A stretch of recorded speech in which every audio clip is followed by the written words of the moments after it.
नमस्कार साथियों, स्वागत है आप सभी का एक बड़ी क्राइम स्टोरी में। इस कहानी की पृष्ठभूमि तैयार होती है 26 जून 2022 को रूरल कानपुर के बिधानों में। इस कहानी को पहली बार सुनाया जाता है आज से 10 दिन पहले कानपुर रेलवे स्टेशन पर।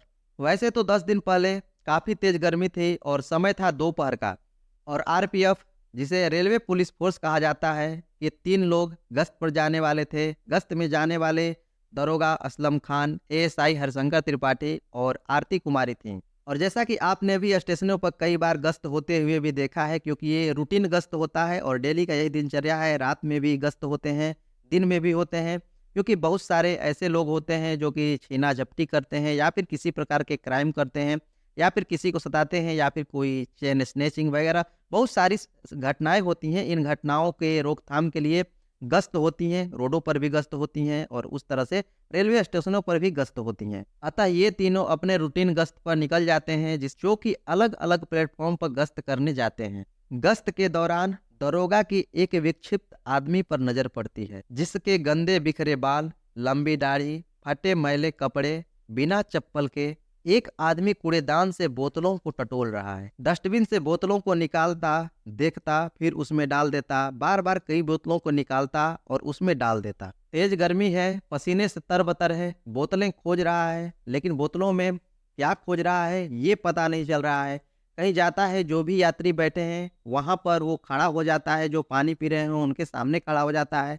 कोई कुछ समझ नहीं पाता है। मतलब हालात उसके वैसे जैसे पागलों के, और गोलियां देखकर ऐसा लग रहा है जैसे कोई भिखारी हो और मानसिक विक्षिप्त हो। हालांकि इंसान को कपड़ों से नहीं आंकना चाहिए, लेकिन वैसी स्थिति में जो सामने दिखता है लोग उसी को कहते हैं, और वैसा ही दिखता था। तो प्लेटफार्म पर यूं ही वो भटकते रहता है और बोतलों की तलाश करते रहता है। डस्टबिन में देखता है लोग जहाँ पानी पीते हैं वहाँ खड़ा हो जाता है। शायद उसे प्यास लगी है, क्योंकि गर्मी, चिलचिलाती गर्मी है और वो पसीने से तरबतर है, तो शायद उन बोतलों में वो पानी खोज रहा है, लेकिन कोई भी पानी उसे नहीं देता है। तो वो प्लेटफॉर्म पर यूं ही घूमते रहता है, डस्टबिन को देखता है, डस्टबिन से बोतलों को निकालता है, बार बार उसमें देखता है। जहाँ लोग पानी पीते हैं वहाँ पर खड़ा होते हैं, लेकिन कोई उसकी बात को नहीं समझ पाता। और चिलचिलाती धूप में शायद उसे पानी की आवश्यकता थी, लेकिन उसे कोई पानी नहीं मिल पा रहा था। वो काफ़ी ही पसीने से तरबतर था, लेकिन कोई भी उसे पानी नहीं पिला रहा था और वो पानी की तलाश में इधर-उधर वो भटक रहा था। तभी संयोग से आरपीएफ की गश्त टीम उस प्लेटफ़ॉर्म पर आती है। आरपीएफ की गश्त टीम जब इस पर ध्यान देती है तो माजरा साफ हो जाता है। कुछ देर में ही उसे समझ में आ जाता है कि ये पानी खोज रहा है बोतलों से और इसे पानी कहीं मिल नहीं रहा है। लेकिन जैसा कि आपको पता है कि जो पुलिस का एंगल देखने का होता है, एक साधारण आदमी और एक मुजरिम के नज़रिए से देखने का होता है, तो लेकिन गश्त टीम को भी अब यकीन हो जाता है कि शायद इसे प्यास ही लगी है। तो दरोगा और उनके दोनों साथी उस शख्स के करीब पहुंचते हैं और पूछते हैं क्या बात है। तो वो कहता है, सर प्यास लगी है, पानी पीना है। और यहाँ पर आरपीएफ की टीम इंसानियत दिखाती है और कहती है रुको। उसके बाद वो वहीं से एक बोतल पानी का खरीदते हैं और उसे पीने को देते हैं। आमतौर पर ऐसे लोगों के बारे में परसेप्शन होता है कि ये भिखारी है और भिखारी ही मान करके उसे पानी पिलाया। लेकिन प्यास बुझने के बाद वो एक शब्द बोलता है, थैंक यू वेरी मच, और पुलिस वालों के कान खड़े हो जाते हैं। क्योंकि इससे पहले उसके बारे में जो परसेप्शन था वो भिखारी का परसेप्शन था। लंबे बाल थे, गंदे कपड़े थे, लेकिन वो बोलता है अंग्रेजी। और सिर्फ अंग्रेजी बोलना ही ये बात नहीं थी, जो उसके बोलने का लहजा था वो बिल्कुल ही अलग था। और वो ऐसा था कि वो काफ़ी ही पढ़े लिखे ऐसा महसूस होता था। उसने जैसे ही इस लहजे में थैंक यू बोला, अब इन तीनों पुलिस वालों का माथा जो है ठनक जाता है। अभी तक जो हमदर्दी थी उसके बारे में अब शक में बदल जाता है कि वो कोई क्राइम तो नहीं किया है या फिर कोई क्राइम तो नहीं करने वाला है, क्योंकि ऐसा विक्षिप्त है और बोल रहा है अंग्रेजी। और वैसे भी अंग्रेजी जो कि बहुत बढ़िया, अच्छा खासा इंग्लिश पढ़ा लिखा हो, इंग्लिश का मतलब बढ़िया जानकार हो। साधारण जो आमतौर पर इंग्लिश लोग बोलते हैं उससे काफ़ी ही उसका अलग टोन था। तो इससे ये साफ नज़र आता था उन लोगों को कि ये काफ़ी ही पढ़ा लिखा, इंग्लिश में काफ़ी ही पढ़ा लिखा वो इंसान है। अब उन्होंने पूछा तुम कौन हो, तो वो सकपका गया, क्योंकि काफ़ी ही लंबे समय तक कोई उसके साथ ऐसा बोलने वाला नहीं था। वो काफ़ी ही डरा हुआ था, तो वो सकपका गया। वहाँ पर वो कुछ नहीं बोला। अब आरपीएफ की टीम उसे लेकर के आती है अपने दफ्तर और वहाँ पर उसकी पूछताछ शुरू करती है। उससे पूछती है कि जैसा तुम्हारा हुलिया है और जैसा तुम्हारे बोलने का टोन है, उसके हिसाब से तुम तो भिखारी हो नहीं सकते। तब वो शख्स पहली बार खुलता है और आंखों में आंसू के साथ बोलता है, सर मेरा नाम महावीर सिंह है, और वो अपने बारे में इंग्लिश में बोलता है। तब पुलिस वाले बोलते हैं, तुम महावीर सिंह हो और कुछ पानी के बूंदों के लिए डस्टबिन में इधर उधर बोतलें टटोल रहे थे, ऐसा क्यों, ऐसा क्या बात है? उसने बोला, साहब मैं ऐसा नहीं हूँ, मैं भिखारी नहीं हूँ, मैं एक संपन्न एक अमीर घर से हूँ, लेकिन मैं बहुत डरा हुआ हूँ, इसलिए मैं कुछ बोल नहीं पा रहा हूँ। लेकिन अब मुझे हिम्मत आ गई है, मैं अपनी कहानी बताता हूँ। अब उसने अपना कहानी सुनाना प्रारंभ किया। नाम महावीर सिंह, उम्र 29 साल, मैं इसी उत्तर प्रदेश रैया डिस्ट्रिक्ट के विधना का रहने वाला हूँ। मेरे घर में मम्मी, पापा, भाई, पूरा परिवार संपन्न है, सब ठीक है, पढ़े लिखे हैं, मैं भी पढ़ा लिखा हूँ। बात है 26 जून 2022, तब तक सब कुछ मेरे जीवन में ठीक ठाक चल रहा था, यानी 2 साल पहले सब कुछ ठीक ठाक था। 26 जून 2022 को मुझे मेरे घर वालों ने कहा कि कुछ पैसे निकाल करके लाओ एटीएम से। मैंने अपने आसपास के सभी एटीएम में गया, लेकिन कोई भी उस दिन एटीएम काम नहीं कर रहे थे, किसी में पैसे नहीं थे, कुछ एटीएम बंद थे। तो मैंने सभी एटीएमों का चक्कर काटा, लेकिन पैसे नहीं मिले। तो मैं बिधना चला गया और वहाँ बस से जाने के बाद मैंने देखा कि वहाँ पर भी एटीएम बंद है। फिर मैं अपने दोस्त महेंद्र, जो कि एक बैंक में एम्प्लॉय है, तो वहाँ जा कर के उस बैंक से मैंने कैश निकाले, क्योंकि कोई एटीएम काम नहीं कर रहा था और घर में नगद राशि की ज़रूरत थी। बोला कैश निकालने के बाद फिर वह बस स्टॉप वापस आया। अब घर जाने की तैयारी कर रहा था, बस का इंतज़ार कर रहा था। करीब 8 किलोमीटर का ही ये दूरी थी उसके घर से इस बैंक का। तो उसने बताया कि जब मैं बस का इंतज़ार कर रहा था, बस स्टॉप पर वहाँ और कोई नहीं था, सन्नाटा था। और यह 2022 की बात है, तारीख उसे याद नहीं, लेकिन उसने बताया कि उस समय कोरोना के दिन थे, कोरोना अभी गया नहीं था और लोग बहुत कम सड़कों पर निकलते थे। तो उस दिन उस बस स्टॉप पर बस तो नहीं आई, लेकिन अचानक एक कार आई और मेरे पास रुकी। एक दरवाज़ा खुलता है, उसमें से 2 लोग उतरते हैं। कुछ समझता कि वो शायद मुझसे रास्ता पूछने आ रहे हैं, लेकिन अचानक एक हाथ मेरे मुंह पर आता है और मुझे घसीट कर उस कार के अंदर डाल देते हैं और फिर मुझे मालूम नहीं मुझे कहाँ ले जाया गया।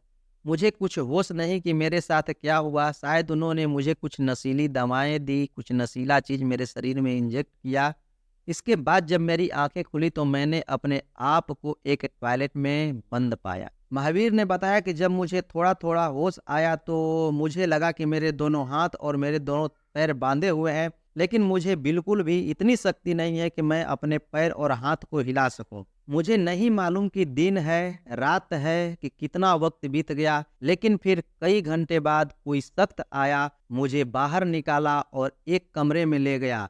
वहाँ और भी कुछ लोग थे और मुझे भी वहीं रखा। जो मेरे पास पैसे थे, एटीएम थे, वो ले लिए गए। उन्होंने हमें बार बार मारा और जान से मारने की धमकियां भी थी। जो एटीएम पिन था वो भी ले लिए और डर के मारे हम दे भी दिए। अब कर भी क्या सकते थे। अब उन्होंने हम सबको उस कमरे में बंद रखा और बीच बीच में जब भी हम लोगों को होश आता मारते पीटते रहते। बेहोश होते तो कुछ इंजेक्ट करते, कुछ इंजेक्शन लगाते और फिर मैं नशे में खो जाता। मुझे नहीं मालूम फिर क्या होता।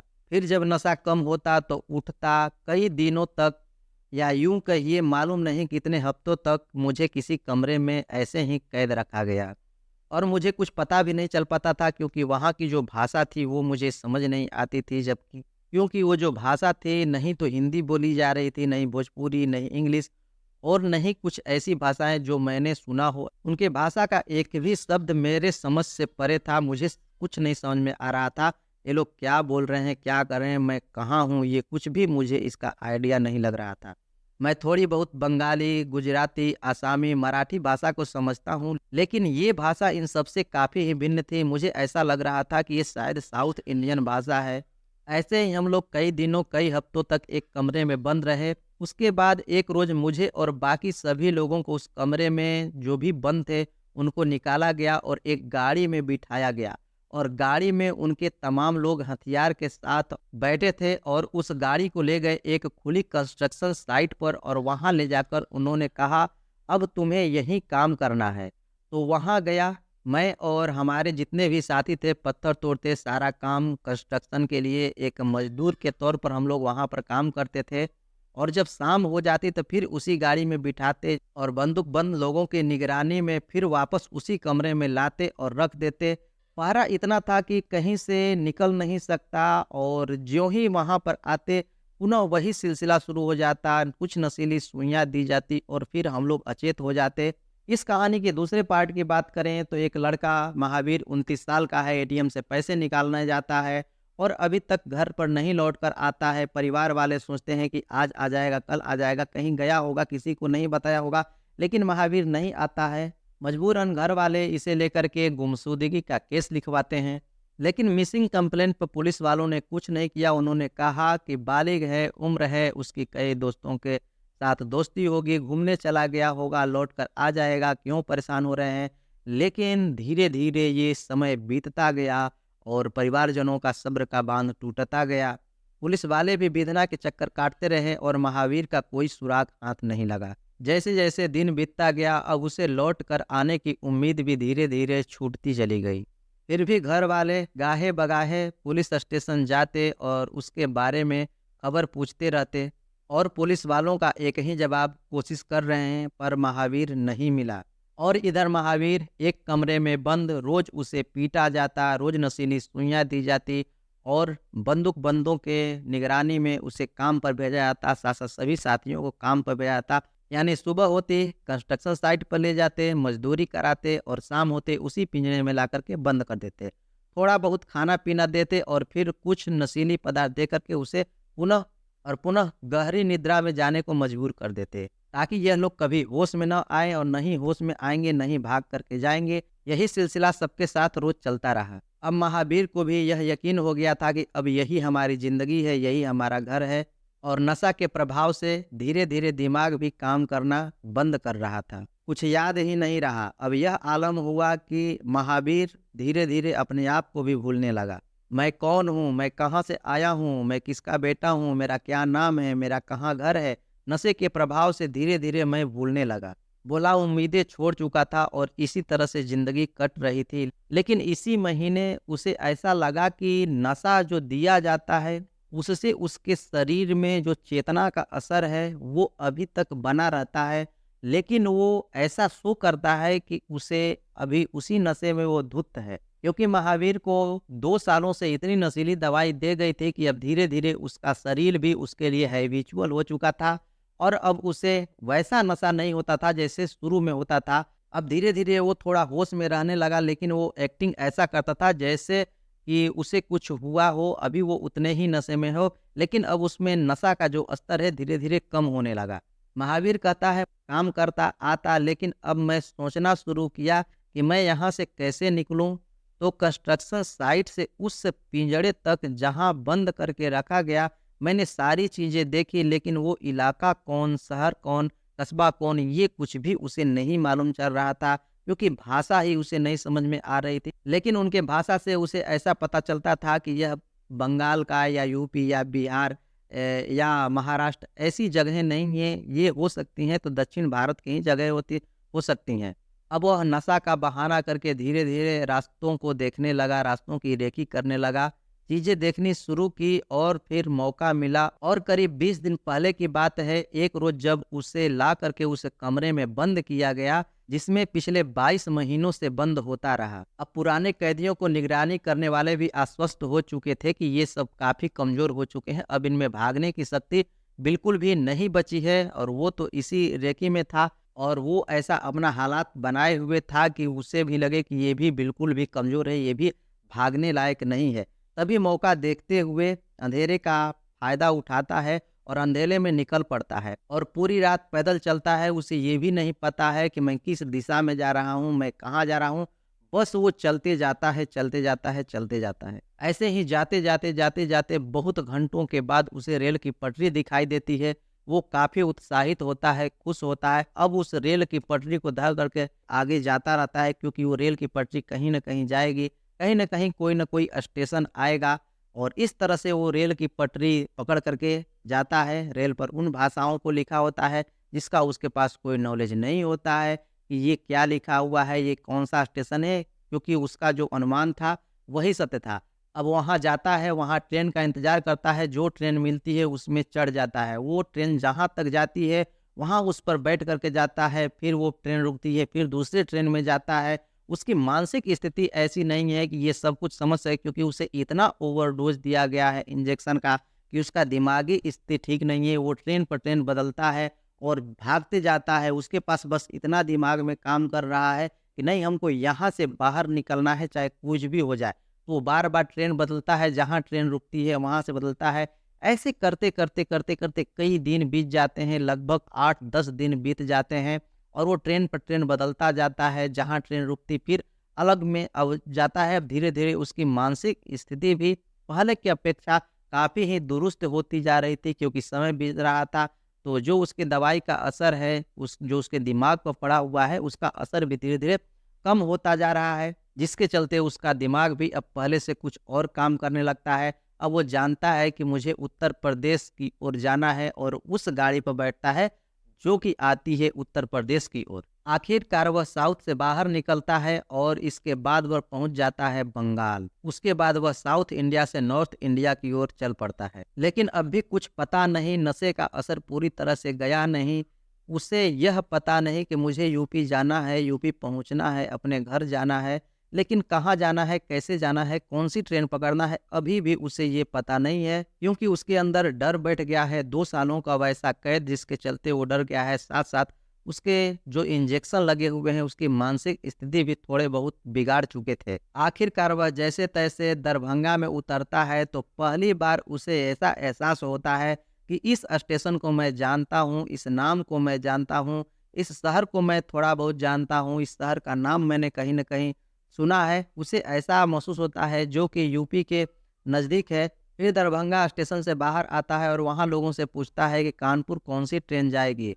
उसी तरफ इसका घर है। अब वह धीरे-धीरे 10 दिन से यात्रा में था, कुछ भी खाया नहीं था, कुछ भी पिया नहीं था। अब वो बैठ जाता है कानपुर जाने के लिए ट्रेन में और पहुँचता है कानपुर और यहाँ पर मिलते हैं आरपीएफ के गश्त जवानों से। वह थैंक यू बोलता है पानी पीने के बाद और एक थैंक यू की वजह से पुलिस वालों को शक होता है कि भिखारी नहीं है और यह कुछ और है। जब ये पूरी कहानी पुलिस सुन लेती है तो कहती है कि ये बताओ कि क्या तुम्हें कोई नंबर याद आ रहा है? कोई घरवालों का नंबर है, पिता का नंबर, माता का नंबर या फिर भाई का नंबर? कोई याद हो तो बताओ, मैं वहाँ पर कॉल मिलाऊँ और तुम्हारे बारे में बताऊँ। तो उसे कोई नंबर याद नहीं आता है। कुछ लंबा समय लेता है और दिमाग पर जोर डालता है और एक नंबर उसे याद आता है। वो नंबर होता है उसके चाचा का बेटे का, अर्थात चचेरे भाई का, जिसका नाम रविंदर था। वो मोबाइल नंबर दिया। अब आरपीएफ के टीम ने उस नंबर पर कॉल किया, उससे पूछा कि आप रविंदर बोल रहे हैं? तो उसने कहा कि हाँ, मैं रविंदर बोल रहा हूँ। उन्होंने कहा कि किसी महावीर को आप जानते हैं? तो वह रविंदर उधर शॉक होकर के बोला, हमारा भाई है, वो तो गायब है। फिर दरोगा साहब ने बोला, महावीर मेरे सामने खड़ा है, लेकिन रविंदर को अब भी यकीन नहीं आया और रविंदर बोलता है, आप मजाक कर रहे हैं। लेकिन पुलिस वाले दरोगा बोलते हैं कि नहीं, मैं पुलिस से बोल रहा हूँ। तो वो बोलता है, नहीं, आप झूठ बोल रहे हैं। तो पुलिस वाले बोलते हैं, तो रुको, मैं इसी नंबर पर वीडियो कॉल करके दिखाता हूँ और पहचानो कि क्या यही है महावीर। तब आरपीएफ के दरोगा वीडियो कॉल करते हैं। रविंदर वीडियो कॉल उठाता है और उसके सामने होता है महावीर। लेकिन एक समय तो रविंदर भी महावीर को नहीं पहचान पाता, लेकिन उसके आवाज़ से पहचान जाता है। महावीर से 2 मिनट बातचीत के बाद ही रविंदर कहता है कि यह मेरा भाई है और हमें तो यकीन ही नहीं है, और बोलता है कि साहब उसको वहीं पर रखिए, हम पूरे परिवार के साथ आ रहे हैं। उसके बाद रविंदर फौरन फ़ोन करता है गुरुग्राम में महावीर का छोटा भाई, उसके पास फ़ोन मिलाता है और उसको ये सारी घटना बताता है। फिर ये खबर बिधना पहुंचती है और पूरे परिवार को ये खबर पता चलती है, तो पूरा परिवार कानपुर सेंट्रल स्टेशन के लिए कुछ ही घंटों में पहुंच जाता है। और जैसे ही महावीर के सामने परिवार के सभी सदस्य आते हैं, सभी के आंखों में आंसू बने लगते हैं। साथ-साथ इस कहानी को वहाँ पर खड़े हुए जो लोग भी महसूस करते हैं, जो लोग भी सुने हैं, उनकी आँखों में भी आँसू आ जाता है और परिवार वाले एक दूसरे से लिपट करके काफ़ी लंबे समय तक वहाँ रोते हैं। और इसके बाद आरपीएफ की टीम महावीर को उसके परिवार को सौंप देती है और वह अपने घर को निकल पड़ता है। दोस्तों, देखा आपने कैसी-कैसी मुसीबत गले आ जाती है जबकि हमारी कोई गलती नहीं रहती है। यहाँ पर महावीर की कोई गलती नहीं है, लेकिन समाज में ऐसे कुछ दरिंदे हैं जो कि एक परिवार को ही छिन्न-भिन्न कर देते हैं, खंड-खंड कर देते हैं। अतः आप लोगों से गुजारिश है कि आप सतर्क रहें, सावधान रहें और ख़ासकर अपने बच्चों को भी सावधान रखें, क्योंकि ऐसे ही क्राइम इस समाज के हिस्से बन चुके हैं। और मैं आशा करता हूँ कि आपको ये कहानी काफ़ी अच्छी लगी होगी। यदि अच्छी लगी होगी तो लाइक से सब्सक्राइब करना नहीं भूलिएगा।